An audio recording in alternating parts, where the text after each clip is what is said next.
Make my റെസിപ്പിയിലേക്ക് എല്ലാവർക്കും സ്വാഗതം. ഞാനിന്നൊരു chicken റോളിൻ്റെ recipe ആയിട്ടാണ് വന്നിരിക്കുന്നത്. എനിക്ക് തോന്നുന്നു ഒട്ടുമിക്ക കുട്ടികൾക്കും ഇത് ഒരുപാട് ഇഷ്ടമുള്ളൊരു സ്നാക്ക് ഐറ്റമാണ്. നമുക്ക് വീട്ടിൽ വളരെ എളുപ്പത്തിൽ തന്നെ നമുക്കിത് റെഡിയാക്കി എടുക്കാനായിട്ട് പറ്റും. അപ്പോൾ നിങ്ങളിതെല്ലാവരും തീർച്ചയായും ഇത് ചെയ്ത് നോക്കുക. നിങ്ങൾക്ക് ഇഷ്ടപ്പെടുകയാണെന്നുണ്ടെങ്കിൽ ലൈക്ക് ചെയ്യുക, സബ്സ്ക്രൈബ് ചെയ്യുക, അതോടൊപ്പം തന്നെ ഫ്രണ്ട്സിന് ഷെയർ ചെയ്യുക. അപ്പോൾ നമുക്ക് വീഡിയോ കണ്ടു നോക്കാം.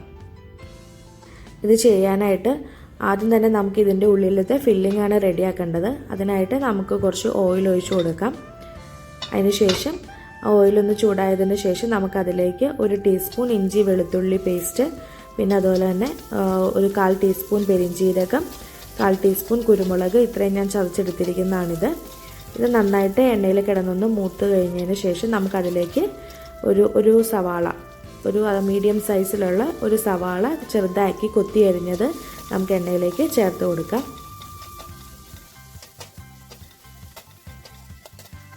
സവാള നമുക്ക് പെട്ടെന്ന് തന്നെ വഴന്ന് കിട്ടാനായിട്ട് നമുക്കതിലേക്ക് അല്പം ഉപ്പ് ചേർത്ത് കൊടുക്കാം. ഉപ്പ് ചേർത്ത് നന്നായിട്ട് ഇത് വഴറ്റിയെടുക്കാം.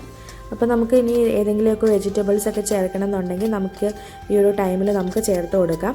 ഞാനിപ്പോൾ ഒരു ക്യാരറ്റിൻ്റെ പകുതി ഞാൻ എടുത്തിട്ടുണ്ട്. അത് ജസ്റ്റ് ഗ്രേറ്റ് ചെയ്ത് ഞാൻ ഇതിലേക്ക് ചേർത്ത് കൊടുക്കുകയാണ്. അപ്പോൾ ഇങ്ങനെ നമ്മൾ ഏതെങ്കിലുമൊക്കെ വെജിറ്റബിൾ ചേർത്ത് കൊടുക്കുകയാണെന്നുണ്ടെങ്കിൽ, ഇപ്പോൾ നമ്മുടെ പിള്ളേരെ വെജിറ്റബിൾ ഒന്നും കഴിക്കില്ല എന്നുണ്ടെങ്കിൽ അവരിത് അറിയാണ്ട് തന്നെ അതിൻ്റെ കൂടെ ഇതങ്ങ് കഴിച്ചു പൊക്കോളും. ഇനി നമുക്ക് ഇത് വഴന്ന് വരുന്ന ടൈമും കൊണ്ട് നമുക്കിതിലേക്ക് വേണ്ട ചിക്കൻ അപ്പം റെഡിയാക്കാം. ഇപ്പം ഞാൻ ഈ ചിക്കന് കുറച്ച് മഞ്ഞൾപ്പൊടിയും ഉപ്പും കൂടി ഇട്ട് വേവിച്ച് വെച്ചിരിക്കുന്നതാണ്. ഇത് നമുക്ക് മിക്സിയുടെ ചെറിയ ജാറിലിട്ടത് പയ്യെ ഒന്ന് ക്രഷ് ചെയ്തെടുക്കാം. ഇതിപ്പോൾ ഇതുപോലെ ഒന്ന് ക്രഷ് ചെയ്തെടുത്താൽ മതി. അതിനുശേഷം നമുക്ക് നമ്മളുടെ മസാലയിലേക്ക് വേണ്ട പൊടികൾ ചേർക്കാം. ഞാനിപ്പോൾ ഇവിടെ ഒരു 1/2 ടീസ്പൂണ് മഞ്ഞൾപ്പൊടി, അതുപോലെ തന്നെ 1 ടീസ്പൂൺ മല്ലിപ്പൊടി,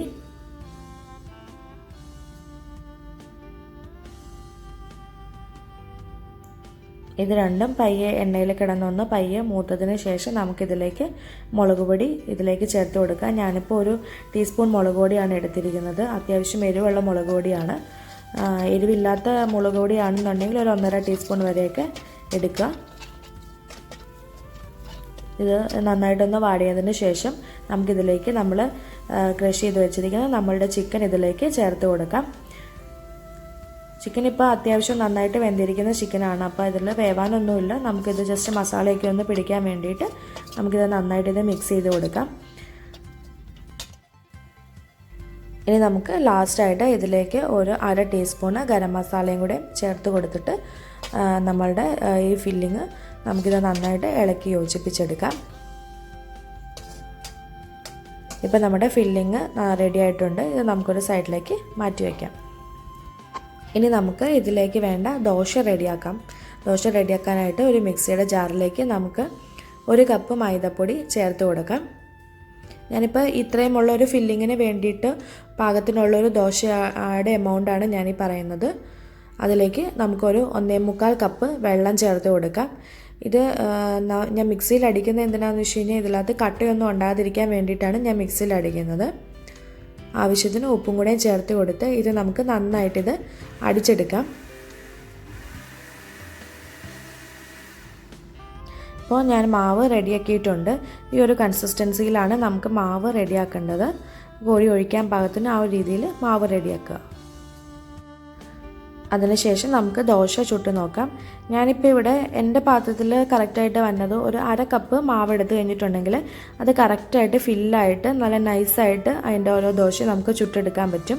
അപ്പോൾ നമ്മളുടെ കയ്യിൽ ഉള്ള പാത്രത്തിൻ്റെ അളവനുസരിച്ച് അതിൻ്റെ എമൗണ്ട് കൂട്ടുക, നമ്മൾ ഒഴിക്കേണ്ട മാവിൻ്റെ എമൗണ്ട് കൂട്ടുക. ഇത് മൈദ നമ്മൾ യൂസ് ചെയ്തേക്കുന്ന കാരണം ഇത് നന്നായിട്ട് ഇതങ്ങ് ഒട്ടിപ്പിടിക്കാനുള്ള ചാൻസ് ഉണ്ട്. അത് കാരണം നോൺ സ്റ്റിക്കാണ് യൂസ് ചെയ്യുന്നതെങ്കിൽ പോലും നമ്മൾ ജസ്റ്റ് ഓയിലൊന്ന് തേച്ച് കൊടുത്തിട്ട് ആ ഓയിൽ അങ്ങ് തൂത്ത് കളയുക. അതിനുശേഷം ഞാനിപ്പോൾ ഫില്ല് ചെയ്ത് കൊടുക്കുന്നുണ്ട്. ഫില്ലിങ് വെക്കുന്ന സമയത്ത് അത് കുറച്ച് അങ്ങനെ തുമ്പത്ത് കൊണ്ട് ആ ഫില്ലിങ് വെക്കാണ്ട് കുറച്ച് ഒന്ന് നടുക്കോട്ട് നീക്കി ഫില്ലിങ് വെച്ച് കൊടുക്കുക. നമുക്കത് റോൾ ചെയ്യാനുള്ള എളുപ്പത്തിന് വേണ്ടിയിട്ടാണ് അങ്ങനെ. അതിനുശേഷം നമുക്ക് 2 സൈഡിൽ നിന്നും ഇത് നന്നായിട്ട് ഇതിങ്ങ് മടക്കി എടുക്കാം. എന്നിട്ട് നമ്മളുടെ ഇപ്പോഴത്തെ വശത്തുനിന്ന് തുമ്പത്തുനിന്ന് അത് നന്നായിട്ട് ടൈറ്റ് ചെയ്ത് പിടിക്കാൻ പാകത്തിന് നമ്മളിത് റോൾ ചെയ്തെടുക്കുക. അപ്പോൾ ഇത് റോൾ ചെയ്യുമ്പോൾ നമുക്ക് ഇതിനകത്തോട്ട് വേറെ മൈദയൊന്നും വെച്ച് ഒട്ടിക്കേണ്ട കാര്യമൊന്നുമില്ല. കാരണം ഓൾറെഡി ഇതിനൊരു പശപ്പുണ്ട്. അപ്പോൾ അതങ്ങനെ കറക്റ്റായിട്ട് അത് ഒട്ടി ഇരുന്നോളും.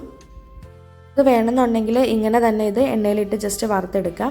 ഞാനിപ്പോൾ ഇത് ജസ്റ്റ് മുട്ട ബീറ്റ് ചെയ്തെടുത്തിട്ട് അതിലൊന്ന് ഡിപ്പ് ചെയ്തിട്ട് ബ്രെഡ് ക്രംസിലും കൂടി ഒന്ന് റോൾ ചെയ്തെടുക്കുന്നുണ്ട്. ബ്രെഡ് ക്രംസിൽ റോൾ ചെയ്തെടുക്കുന്ന സമയത്ത് അതിൻ്റെ ആ 4 വശത്തും വരുന്ന രീതിയിൽ ബ്രെഡ് ക്രംസ് എത്തുന്ന രീതിയിൽ നമ്മളത് അങ്ങോട്ടും ഇങ്ങോട്ടും തിരിച്ച് മറിച്ചിട്ട് നന്നായിട്ട് ഇത് റോൾ ചെയ്തെടുക്കുക. ഇതിപ്പോൾ നമ്മൾ ബ്രെഡ് ക്രംസിൽ റോൾ ചെയ്തെടുത്തിട്ട് ഒരു ഹാഫ് അവർ വെക്കുകയാണെന്നുണ്ടെങ്കിൽ അത് നല്ലതായിരിക്കും. കാരണം ആ ബ്രെഡ് ക്രംസൊക്കെ അതിലേക്ക് നന്നായിട്ട് അങ്ങോട്ട് പിടിച്ചിരിക്കാനായിട്ട്. ഞാനിപ്പോൾ ഇവിടെ എല്ലാം തന്നെ നന്നായിട്ട് ഇത് റോൾ ചെയ്തെടുത്തിട്ടുണ്ട്.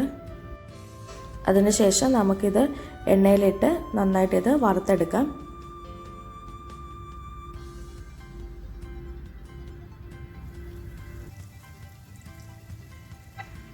ഇത് എണ്ണയിലേക്ക് ഇടുന്ന ടൈമിൽ നമ്മൾ ഒരുപാട് അങ്ങ് തിക്കി നിറച്ചിടണ്ട. അന്നേരം നമുക്കിത് തിരിച്ച് മറിച്ചിടാനൊക്കെ ആയിട്ട് പാടായിരിക്കും.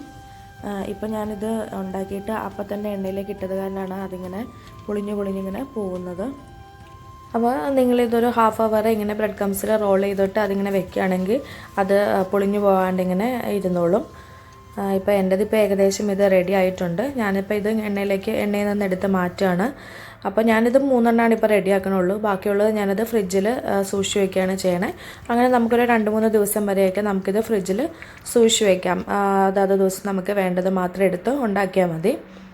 അതപ്പോൾ നമ്മൾക്ക് വൈകുന്നേരങ്ങളിലൊക്കെ ചായയുടെ കൂടെയൊക്കെ കഴിക്കാനായിട്ടൊക്കെ നല്ലൊരു സ്നാക്കാണ്. അപ്പോൾ നിങ്ങളെല്ലാവരും ഇത് ട്രൈ ചെയ്ത് നോക്കുക.